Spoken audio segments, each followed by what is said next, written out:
Attention, people who still care. How can regular people like us invest in a way that fixes our broken financial system?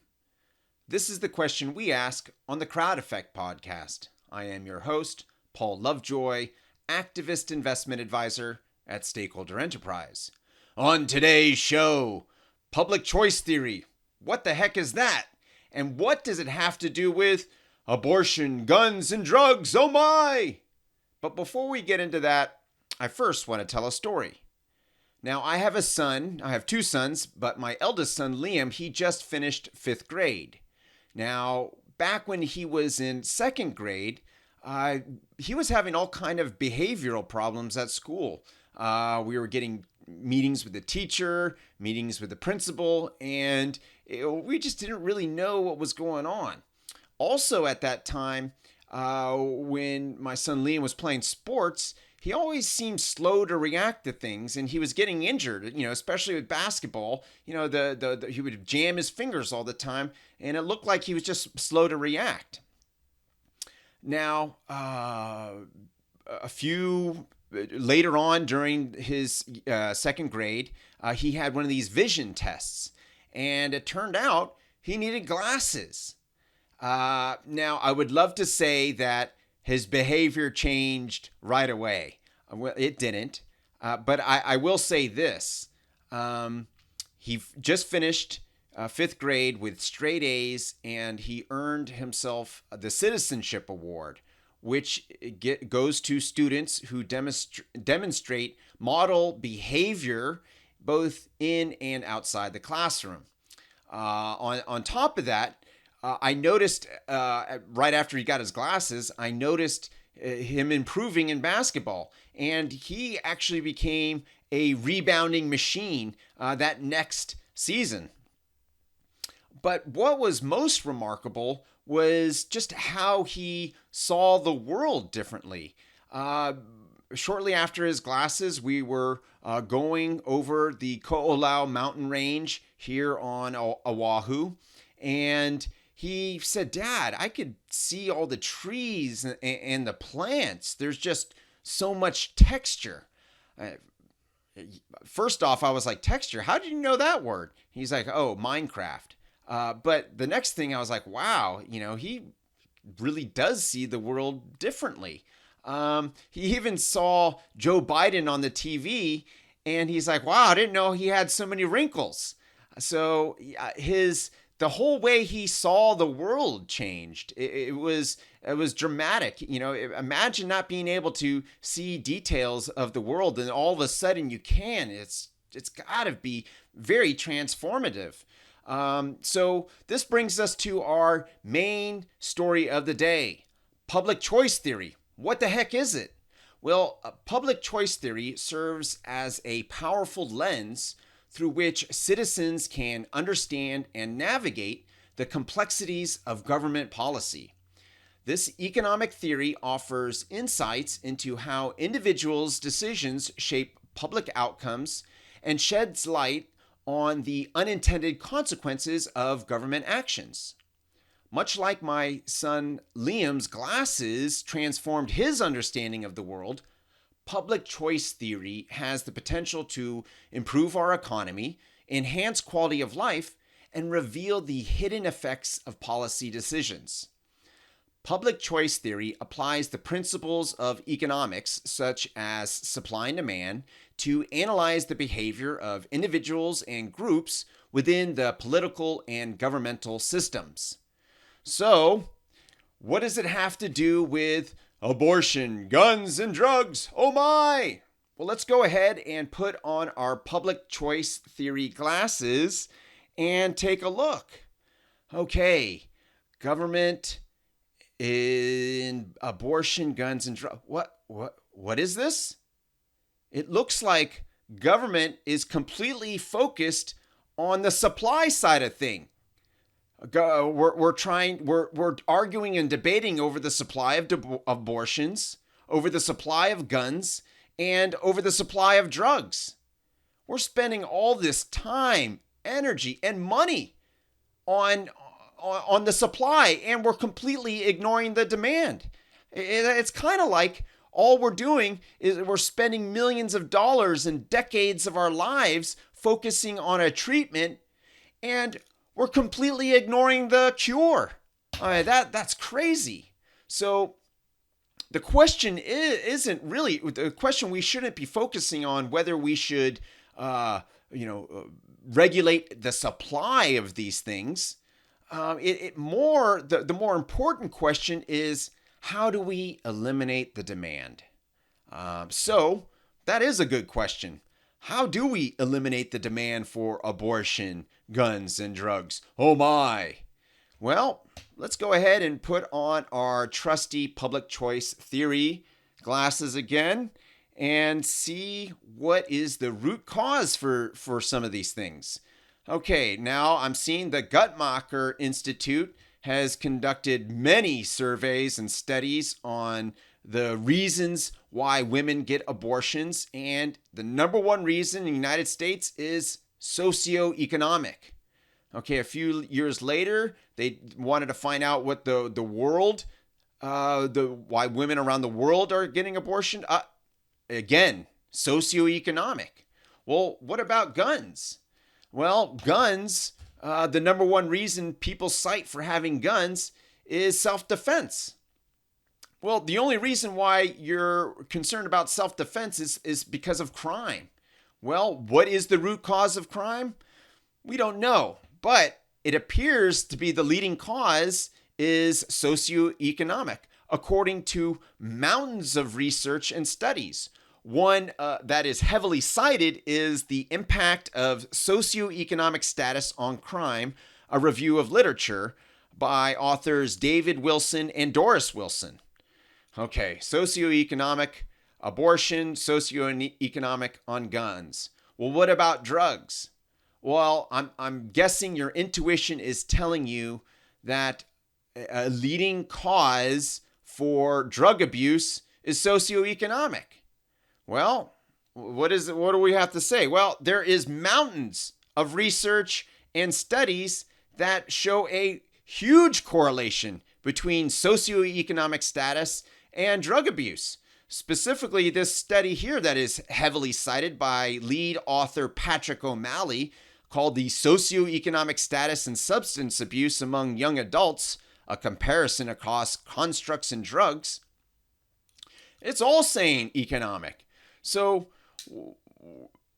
our economy, the economic concerns of our population is really the root cause. So if we can address our economy in a way that eliminates the demand for abortion, guns, and drugs, oh my, well, we all win. This is something we could all agree on too, is eliminating the demand for these things. Now, what do we do? Well, we typically ask our politicians to do something, and they will do something. And when we ask our politicians to do something and we don't try and solve the problems ourselves, well, we're giving them our power. And our politicians have two very different approaches into addressing this issue. Now, one side, the Democratic side, the Democrat side, will say that, government needs to be a safety net for its citizens, and that corporations can't be trusted and they need to be regulated. Now, the other side, the Republicans, will say there's nothing wrong with our corporations. It's government subsidies. They're giving our population a dependent mindset, which is eliminating their incentive to work. Well, what if they're both wrong? And it's not government response that is needed to address our economic problems.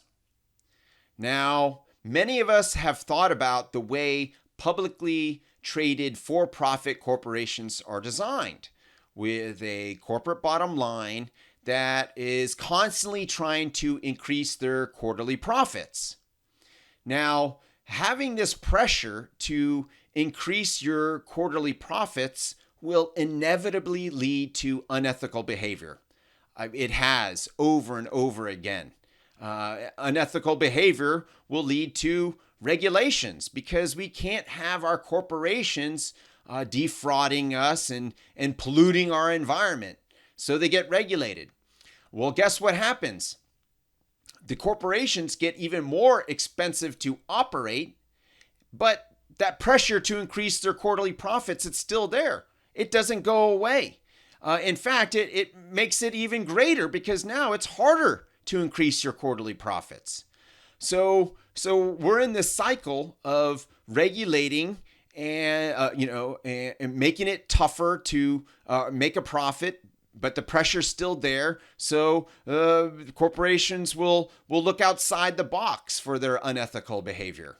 But at the same time, if we just say corporations run free, well, then they don't have to be very creative with their unethical behavior. So here we are in this situation, and it doesn't seem like the regulations can ever address this pressure to increase quarterly profits. And so because of that, I'm going to go out on a limb and say it's the way publicly traded corporations are designed in the first place that looks to be the root of our economic problems. So what do we do? How do we fix this? Well, as of now, if you want to design a publicly traded corporation, well, that happens in something called the private market. Now, the private market is exclusively where accredited and institutional investors go to get on the ground floor of corporations, and they are able to shape them in a way that they see fit. And institutional investors and accredited investors really only care about one thing. They want to earn a profit on their investment. Because it's risky investing in the private market, and so there's this need to make profit. So it's easy for a founder to have vision drift and have this pressure to make profits for their investors. So how do regular people get access to this private market? Well, let me ask you. Do you have $1 million cash in the bank? Did you make $200,000 a year for the last 2 years as a single person? Or $300,000 a year for the last 2 years as a married couple? If not, then you are locked out of the private market because the SEC thinks that you are unsophisticated and are unable to understand the risks of investing in the private market. However, in 2015 and 2016, new regulations were put into place, Regulation A+ and Regulation Crowdfunding. This allowed the general public access to the private market via crowdfunding. So regular people, you and me, now for the first time in history, have access to this private market. Which leads me to my financial tip of the day. Become a crowd investor. As a crowd investor, this is the first time in history we have the opportunity to shape the private market.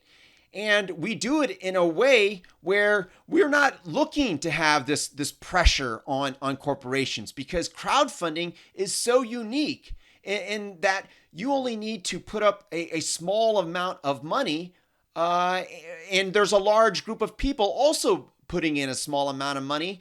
And so this is how they can fund these business ventures, loans, and companies through the crowd.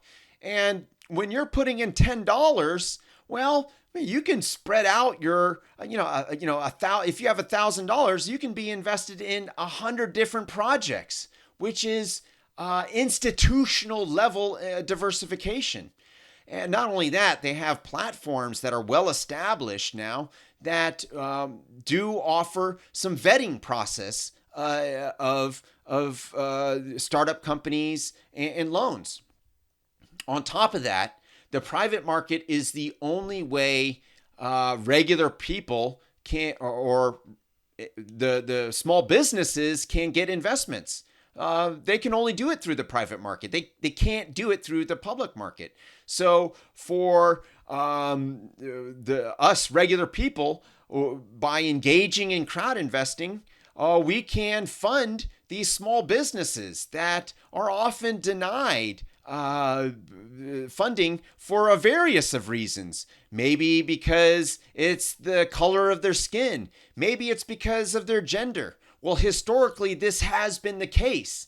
And now it's no longer the case because we all have access to this private market. We all have the ability to shape our economy in the way that benefits the general public.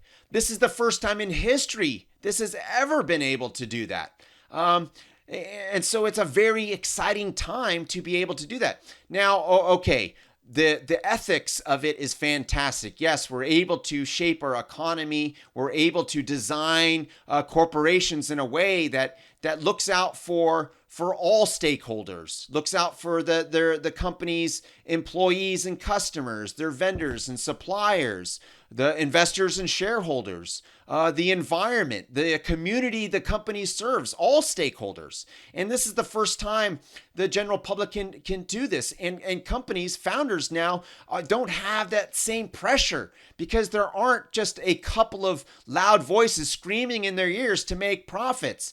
Now the founders can focus on their vision and create disruptive products and services that benefit us all.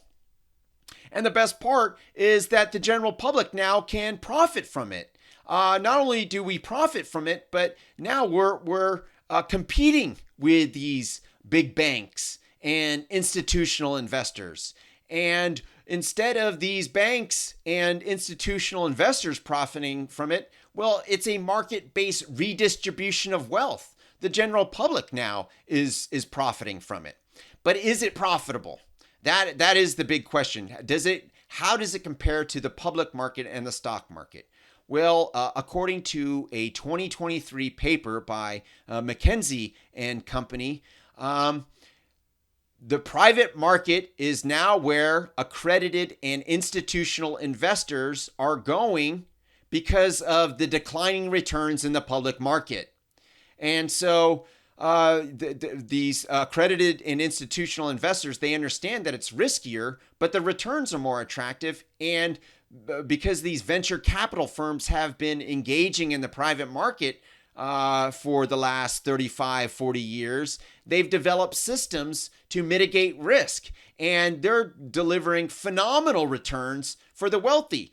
Well, if you're wondering why the rich are getting richer and corporations are getting more powerful, well, this is the reason why. They're the ones shaping the economy. They're the ones that are having access to the best kinds of investments, and small businesses and the general public, well, we've been getting locked out until now. My name is Paul Lovejoy. I am a crowd investor, and I see you are one too. If you'd like to know the 3 secrets to fix our broken financial system legally, ethically, and without confrontation, go to stakeholderenterprise.com.